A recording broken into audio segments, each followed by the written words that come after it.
ಜಲ್ಮನ್ old money style part ಬಗ್ಗೆ ಸುಸ್ವಾಗತ. Old money style ಮಾಡ್ಬೇಕಾದ್ರೆ ನಿಮ್ಗೆ ಗೊತ್ತಿರಬೇಕಾದಂತ ವಿಷಯಗಳು. ನಂಬರ್ 1, ಯಾವಾಗಲೂ ಬ್ರ್ಯಾಂಡ್ಗಳಿಗಿಂತ ಫಿಟ್ಗೆ ಇಂಪಾರ್ಟೆನ್ಸ್ ಕೊಡಿ.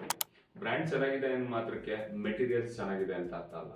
ನಂಬರ್ 2, ಯಾವಾಗಲೂ ಕ್ಲಾಸಿಕ್ ಮತ್ತೆ neutral colours like beige, navy, white, grey, olive ಮತ್ತೆ ಕ್ರೀಮ್ ಇವುಗಳನ್ನೇ ಚೂಸ್ ಮಾಡಿ.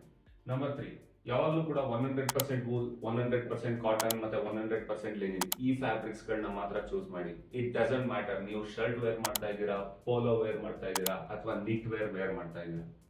ನಂಬರ್ 4, ಓಲ್ಡ್ ಮನಿ ಸ್ಟೈಲ್ ಅಲ್ಲಿ ಆಕ್ಸೆಸರೀಸ್ ಅಂದ್ರೆ ಜಸ್ಟ್ ಒಂದು ಕ್ಲಾಸಿಕ್ ವಾಚ್, ಒಂದು ಬೆಲ್ಟ್ ಮತ್ತೆ ಸನ್ ಗ್ಲಾಸಸ್ ಅಷ್ಟೇ.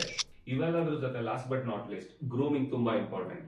ಕ್ಲೀನ್ ಹೇರ್ ಕಟ್, ಐರನ್ ಆಗಿರೋ ಕ್ಲಾತ್ಸ್ ಮತ್ತೆ attention to details like polish ಆಗಿರೋಂಥ ಶೂಸ್ ಎಟ್ಸೆಟ್ರಾ ಇವೆಲ್ಲ part of old money look. Guys, ಯಾವಾಗಲೂ ಒಂದ್ ನೆನ್ಪಿಟ್ಕೊಳ್ಳಿ, ಎಷ್ಟೇ ಟ್ರೆಂಡ್ಗಳು ಬರ್ಲಿ, ಎಷ್ಟೇ ಟ್ರೆಂಡ್ಗಳು ಹೋಗ್ಲಿ, ಈ ಓಲ್ಡ್ ಮನಿ ಟ್ರೆಂಡ್ ಮಾತ್ರ ಯಾವತ್ತೂ ಹೋಗಲ್ಲ.